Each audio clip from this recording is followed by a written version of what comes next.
we hack the code and flip the tag.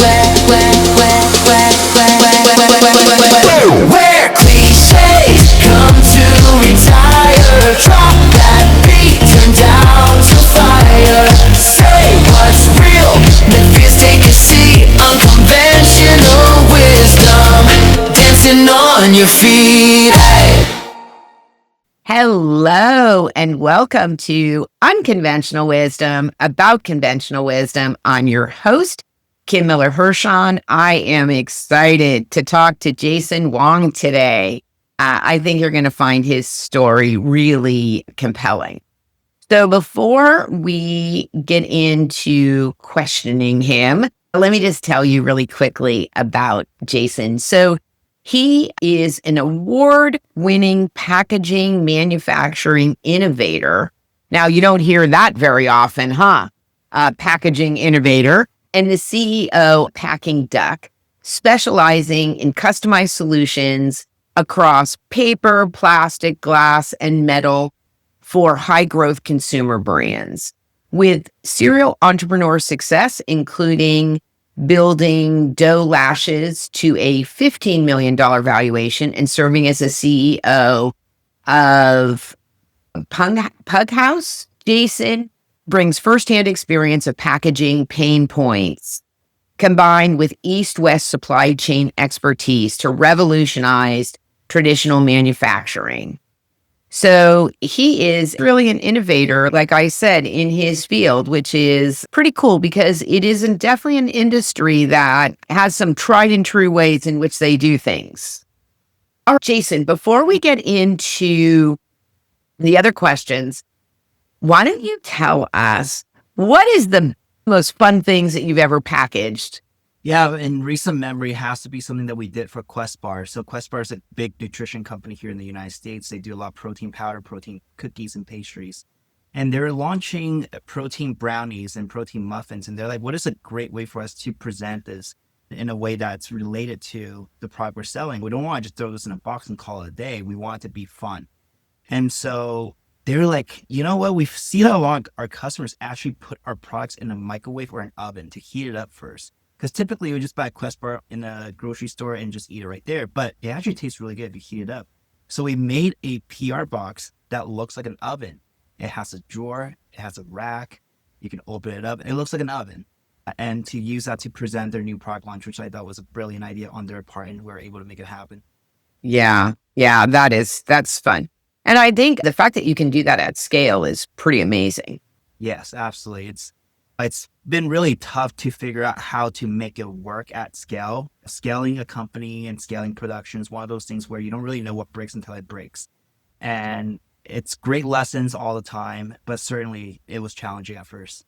Yeah, awesome. All right. What is one piece of conventional business wisdom that you followed early on only to realize that it was not the right thing for you? I think when I was just starting out, I was trying to copy or learn from bigger companies who were in the same industry and try to do what they do. Because the thought was, if the big guys are doing it, clearly it's working, right? Clearly it's an effective strategy because they're a billion-dollar company. And I was so wrong from that. It was so far away from the truth. The reality is that when you're a small startup, you cannot try to do what everyone else is doing, or even the big guys, because they just have so much more money to lose on ideas. They can afford to throw $50,000, $250,000 on a campaign that you cannot afford to lose, but Right. they can't because that's just R&D for them. That's just a drop in the bucket for them. And that was one thing that I had to learn early on, and it was a big mistake, and it cost me a lot of money. And who survived? We did. And I'm very thankful that I learned a lot of those lessons in earlier years of my career where the damage was not as big as now. I think once we make mistakes now at the scale of our company, we're talking in the tunes of millions of dollars. But back when I just started, I could lose $50,000 and climb back. It hurt, but I can climb back from that. But climbing back from a few $1 million in losses today will be painful. Yeah. Yeah, exactly. And if you had to think of yourself as a leader, did you always think you were going to be an entrepreneur, or did you think you were going to have a more traditional career at some point?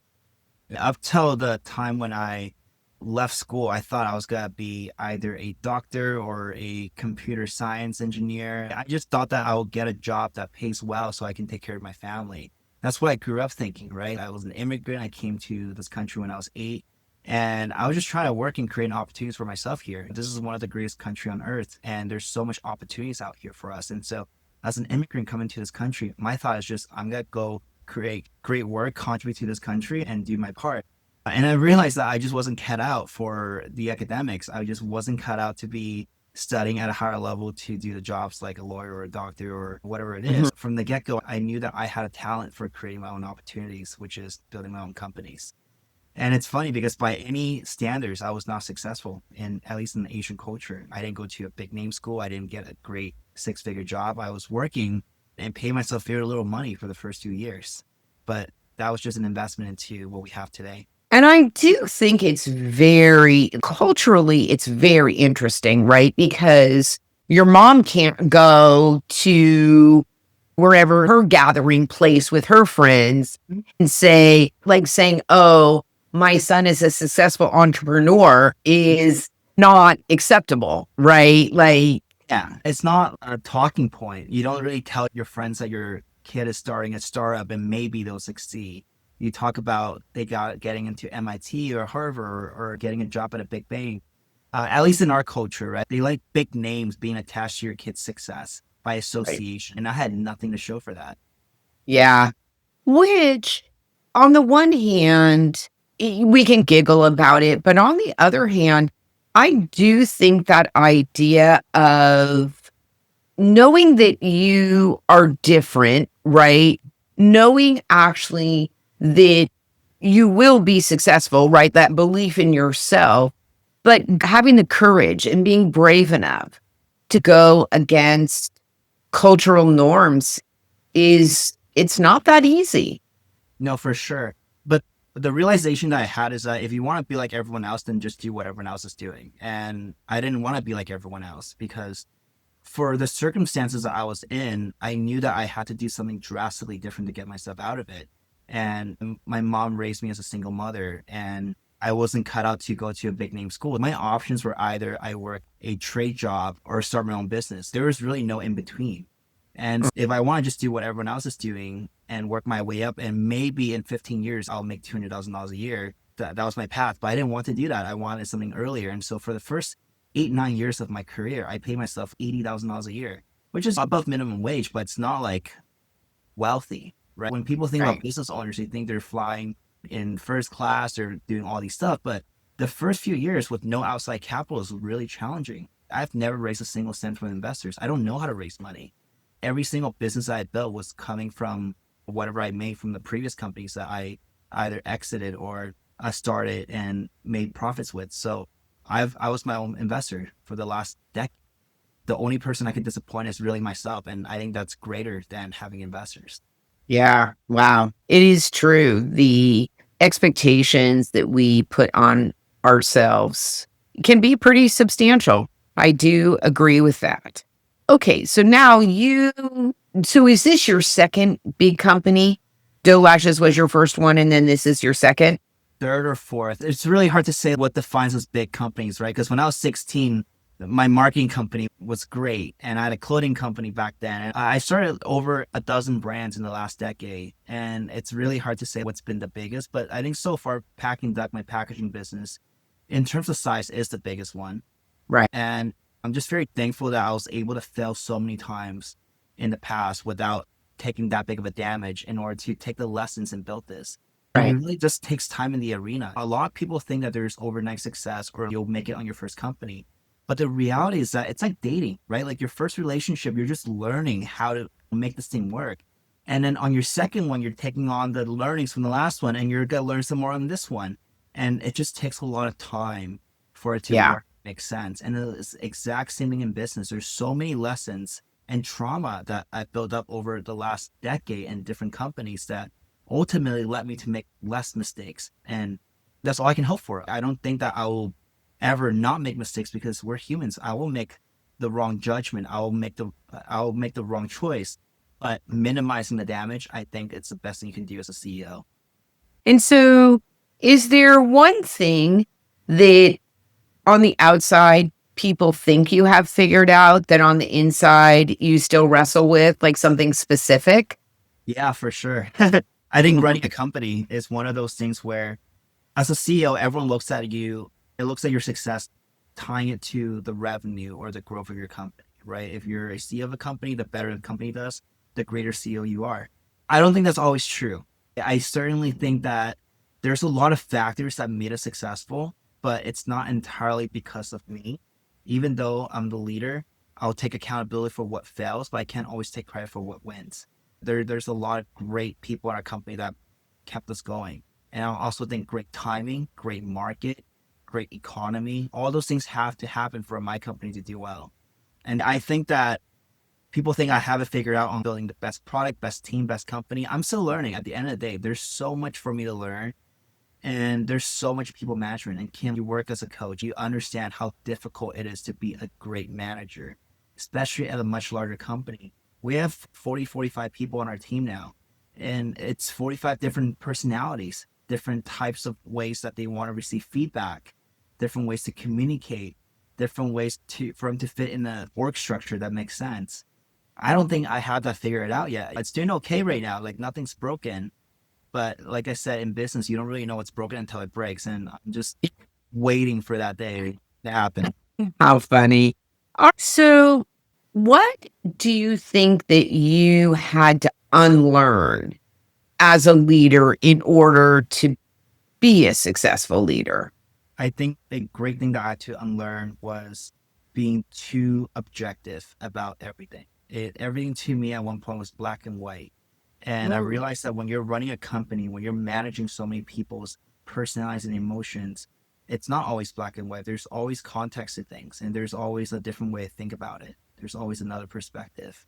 And so I've always been the one that welcome feedback. I want to understand why people do certain things. I give people more chances than they probably deserve. But, I'm taking that bet. I'm hoping that if I believe that you are fundamentally a competent person and that you're just maybe going through a hard time onboarding right now, or you're having a hard time at home, that eventually you could still be an A player, but maybe you're just going through a tough time right now. I'll give you that second chance and maybe even a third chance. Some of our best employees didn't start out as the best employees. They've worked their way up into it. And in most instances, and at most companies, they would have been fired many months ago. But I just believe that they have that spark in them, and I took a chance on them.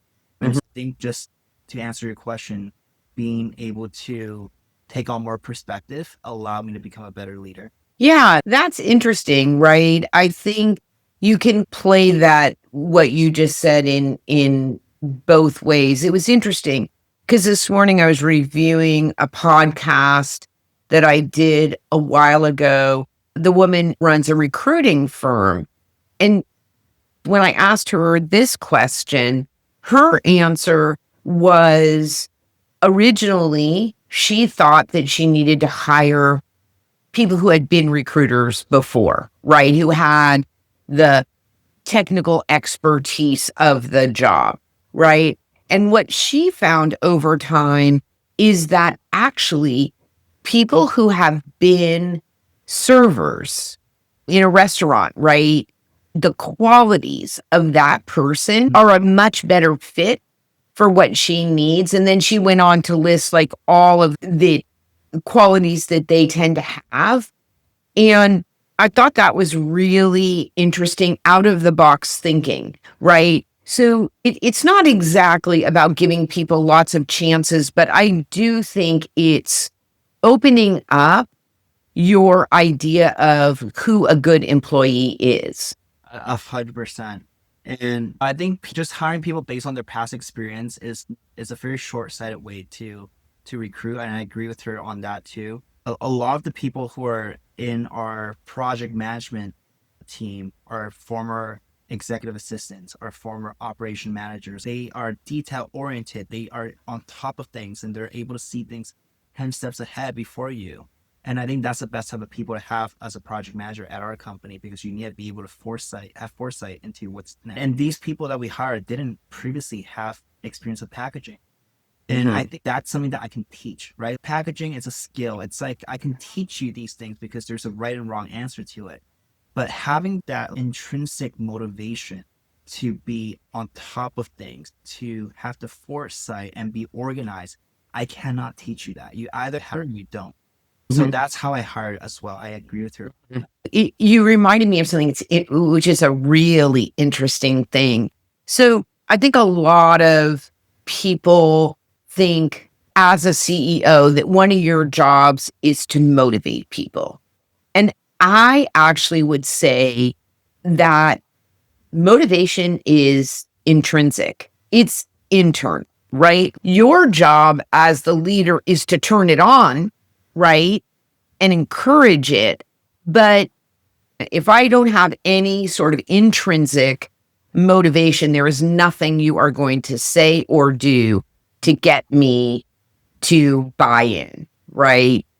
And I think that's a really interesting, distinction, right? I agree.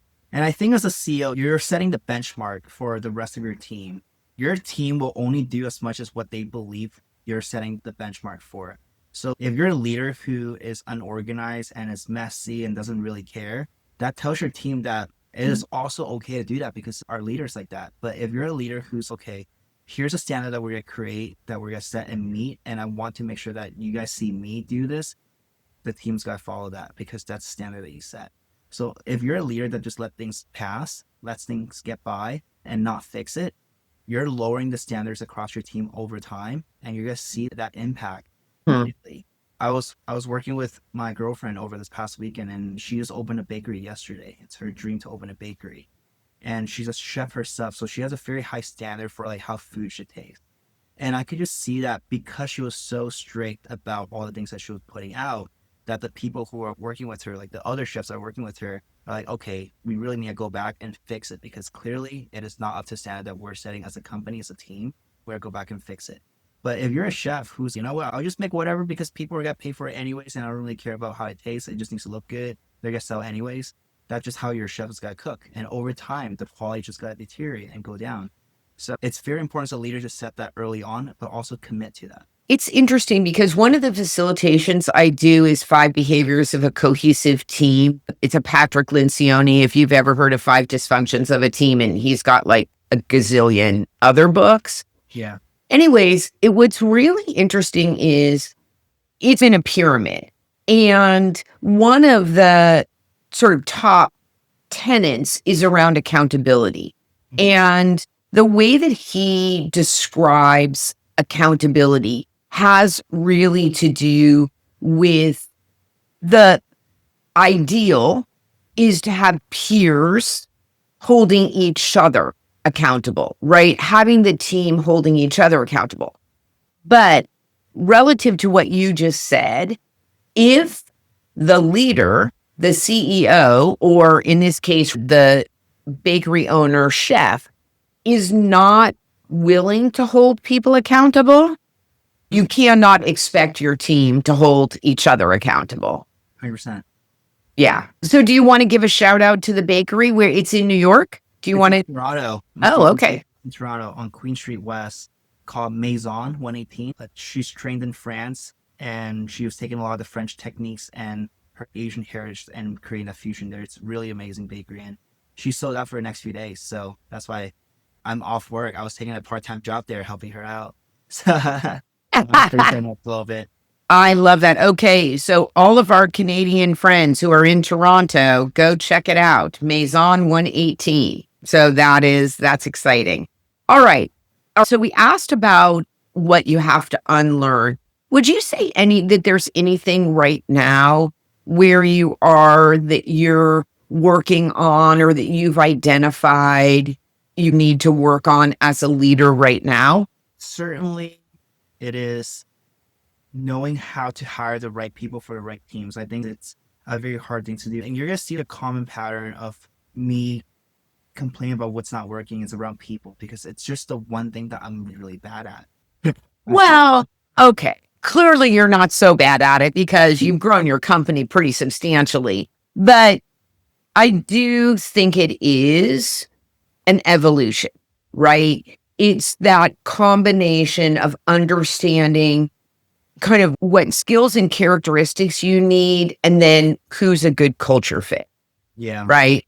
Yeah. Yeah. I know generally what to do is just hiring the right people and making sure bought into the mission and that company is tough. And also compensation is just more and more expensive for human resources, which is surprising because of all the rise of AI. You would think that the prices would be normalized, but it hasn't.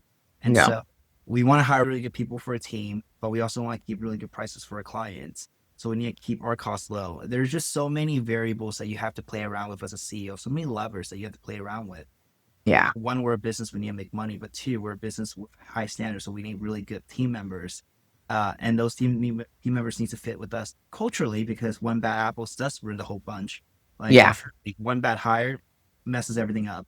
And Yeah. you have to do it right in every single one of these categories to create the perfect team member. Yeah. It's interesting because people do have a hard time firing people, getting rid of them, always want to give them another chance. And one of the things that I always remind leaders is that what message are you giving to the people who are doing their job, who are exceeding standards, who are killing it? What are you saying to them when you tolerate somebody who is not doing their job well? Yeah, I agree with you. You're just telling them that it's okay to be subpar, and that even if you're a high performer, you're not get recognized or incentivized, Right. even if you do your job right. And so we're very vocal about what we accept and don't accept at the company, and we want to make sure that people understand that at the end of the day, we hire the best people to do their job, and we really want to just leave it at that. I'm not here to micromanage you, right? I'm here to tell you what I want you to do and why you're the right person for this role, and I'm just gonna leave you at that. I don't need to check in with you. I just want the outcome to be what we agreed on. And if you hire really good players, they know exactly what to do with that. If you Yeah. people who always need directions or underperformers, it's like you're babysitting. You're just hiring someone for X amount of dollars a year just to babysit them. And I don't want to do that. Yeah. Yeah. It's tricky though.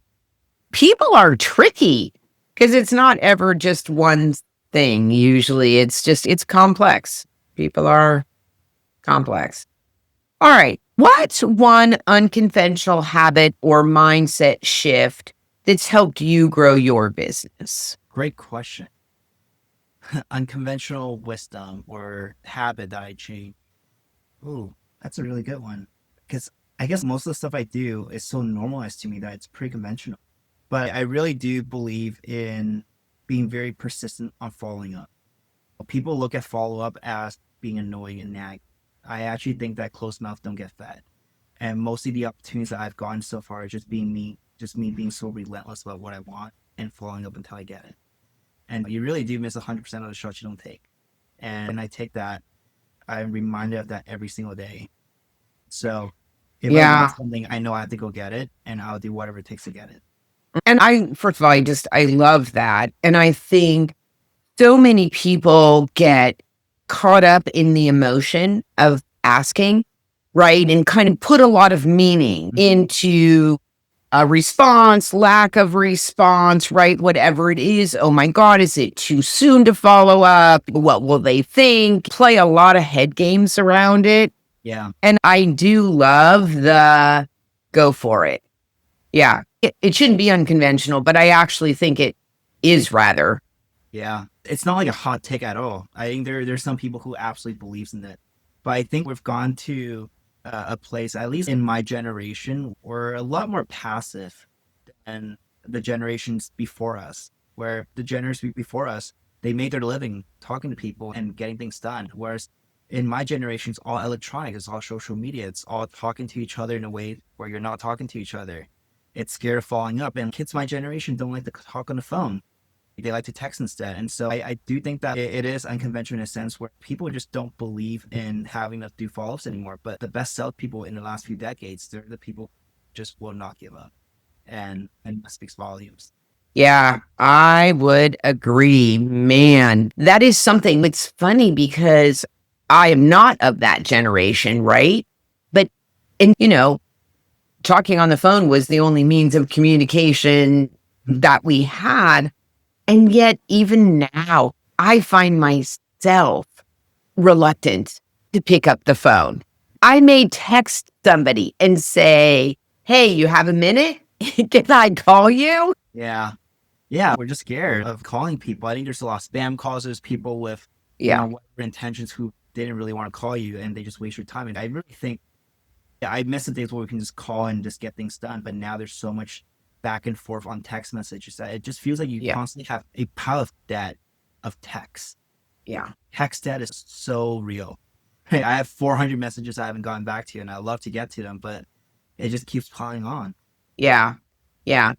I think the idea of just being relentless follow up, right? Follow up is the best thing. What's very funny is that I'm talking to a potential vendor right now about helping me with some marketing. And I swear, God, he's got to be the worst salesperson that ever owned a company. And it's funny because at first I was like, oh my God, I finally met with him last week. If I want his services, I am going to have to pursue him. Yeah. Oh man, you're leaving a lot of money on the table, bud. That's all I can say. Let me ask you this. So many leaders, no matter how successful they are, battle imposter syndrome. So if you are going to feel that lack of confidence in your life right now, what are the circumstances that would come up for you? And then what do you do to combat it? Imposter syndrome is so prevalent as entrepreneurs because we're always comparing ourselves to others who are creating their own companies too. We're comparing how many people we've hired, how much revenue we've made, or how far we've gone, how many press we've. And actually, in the early days of when things haven't picked up traction yet, there's always that doubt of what if I'm just not the right person for this? What if I'm actually not good enough? What if the company's not growing because of me? You will get through all those cycles of emotions as entrepreneurs. And I think over time, I've stopped feeling that way because I realized that there's no happiness in trying to compare yourself to others. There's just none. You'll never win. Even if you won, you're not winning, right? Like, Yeah. there's no point to look down at other people. There's no point to look up at other people to compare yourself. There's ways to take inspiration, but it's not comparing yourself. I don't think that's going to give me joy at all. What I've realized is that we all have different paths in life. We all have different ways that our life was set out for us by God. And that I have control of what happens if I'm going to go and pursue it. And that's as much as I'm going to get out of it. And so I don't think I want to pursue being a trillionaire, for example, right? I'm happy. There's a number where I'm happy with. There's a life that I'm happy with. And as long as what I'm doing right now gets there, I don't really care about anything else. But in the very, very early days of my entrepreneurship, I was like, okay, I want to be a billionaire. I want to be an XYZ. And I compared myself to all these people that I look up to and even my peers who are also doing business. And I just realized that I wasn't happy there. There's no joy in doing so. And so as soon as I stopped doing that, I felt a great sense of relief. I lived very happy, living the life that I wanted, that was created by being an entrepreneur. And so I don't have that imposter syndrome like I used to as I was younger. And I really think that you get out of it as you get older and get more mature. As long as you keep your perspective. I think there's a couple things there. First of all, I think our brains are, as humans, are just programmed to, it's like you think you want to be here and you get here, and then your brain is like, is that enough? And if you don't intervene, right? It's interesting thinking about reaching your full potential, right? I used to love actually that term. And I'm like, it's like trying to get to the horizon, right? You can't ever get there because every time you get there, there's always something else, right? And it's not really a worthy goal, I think. I think in a lot of ways you were alluding to this. I think a better way, instead of comparing yourself to other people, where were you last quarter, last year, right? What is your growth trajectory? Is a much healthier way to look at your own growth and figure out places where you've had successes and places where you want to grow. I agree. I think just comparing yourself to other people is always moving the goalpost because they're also living a different life. They have different backgrounds and different circumstances than you. So the way that I like to do it is I set a 5-year and a 50-year vision of where I want to be in life. And I am only comparing myself to where I want to be and where I was. And that's really it. I don't look at anywhere else but that. Do I still look up to other great CEOs and founders and take inspiration? Absolutely, because it shows me that it can be done.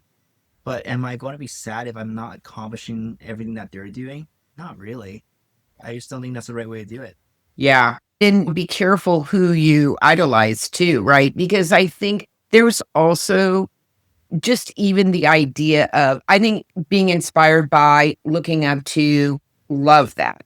I think that there is also this, it's almost like the social media myth, right? That you only see all the good stuff, right? And you don't really peek under the hood. One of the things that I always think about when you see all these people who are so wealthy, or I'm like, are they good people, right?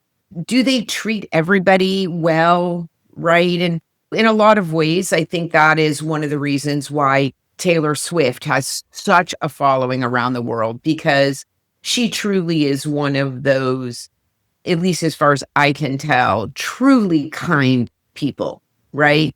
Who can spend money and has money and more money than the majority of people on this planet, but she's just nice to people. And I don't know, I think that being nice to people is important. I agree. Jason, we have done it. We have gone through all the questions. Is there anything else that you want to address or say that I have not asked? I think you did phenomenal. Okay. Great interview. All right.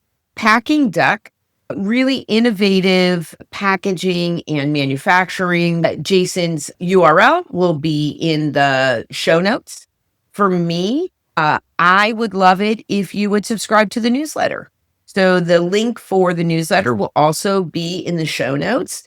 Thank you so much for listening today. This is Kim Miller-Hershon, Kim Miller-Hershon Coaching and Consulting. You've been listening to Unconventional Wisdom About Conventional Wisdom with my guest, Jason Wong. Go out there and be a better human. Thanks for having me. Where cliches